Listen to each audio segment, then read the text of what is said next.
హరీష్ రావును మించిన తప్పుడు మాటలు, తప్పుడు కూతలు, తప్పుడు ప్రచారం, గోబెల్ ప్రచారం, ఇక దానికి అర్థమే ఉండదు. కాబట్టి వాళ్లకు అధికారం మీద ఉన్నంత ప్రేమ ప్రజల సమస్యల మీద లేదు.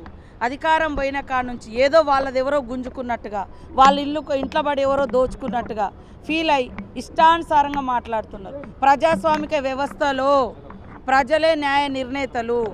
నీకు 10 సంవత్సరాల అవకాశం ఇచ్చిర్రు. ఈరోజు కాంగ్రెస్కి అవకాశం ఇచ్చిర్రు. కాంగ్రెస్ మంచిగా పనిచేయనప్పుడు కాంగ్రెస్ను కూడా దించుతారు.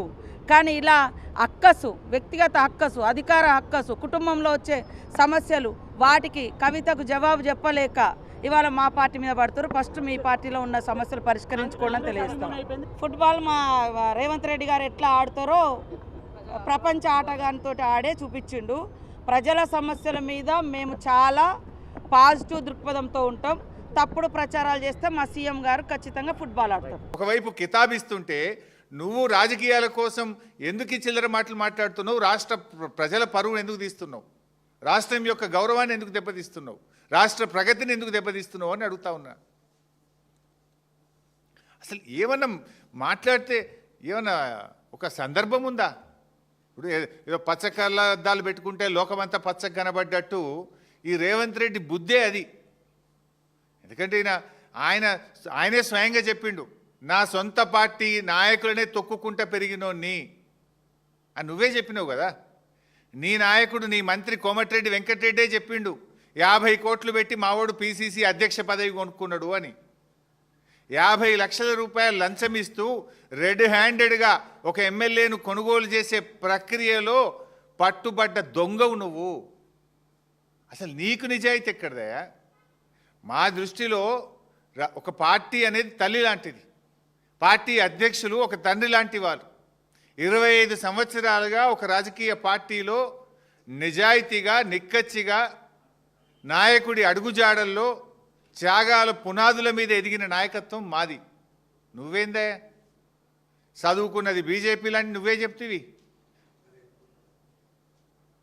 అదేవిధంగా పెరిగిందేమో తెలుగుదేశం లాంటివి, నౌకరేమో కాంగ్రెస్లో చేస్తున్నా అనబట్టివి. రేపు ఏడుంటావో తెలియని రకం నువ్వు. పుట్టుకో దాంట్లో, చదువో దాంట్లో, నౌకరో దాంట్లో, రేపు ఎన్నుంటావో నువ్వు. అసలు నీకు నీతి, జాతి, విలువలు నీకేమైనా ఉన్నాయా?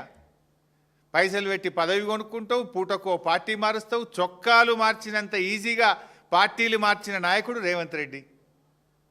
అరే మేము సిల్వర్ జూబ్లీ జరుపుకున్నాం. ఎమ్మెల్యే పదవిని, మంత్రి పదవిని మా నాయకుడు ఆదేశిస్తే గడ్డిపోచల్లాగా త్యాగాలు చేసిన చరిత్ర మాది. వెన్నుపోట్లు పొడిచిన చరిత్ర నీది. నీకు మాకు నక్కకు నాగలోకు అనుకున్నంత తేడా ఉంది.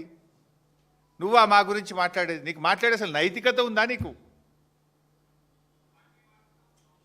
ఇవాళ నువ్వు ఎట్లా అంటే ఊసెర వెల్లులు కూడా నిన్ను చూస్తే సిగ్గుపడతాయి. నువ్వు మాటలు మార్చే తీరు కానీ, నువ్వు పార్టీలు మార్చే తీరు ఊసెర వెల్లులు కూడా సిగ్గుపడేటంత దారుణంగా ఉంది నీ పరిస్థితి. అరే నీ నోటితోనే సోనియా గాంధీని దేవత అంటివి, నీ నోటితోనే బలిదేవత అన్న రకం కదా నువ్వు. మొక్కాల నీ నోటికి. బలిదేవత అన్నది నువ్వే, దేవత అన్నది నువ్వే. రేపు ఇంకేమంటావు ఆమెను? అసలు నీకు స్టాండ్ ఉందా? నీకు ఒక సిద్ధాంతం ఉందా? నీకు ఒక పద్ధతి ఉన్నదా రేవంత్ రెడ్డి? నీకు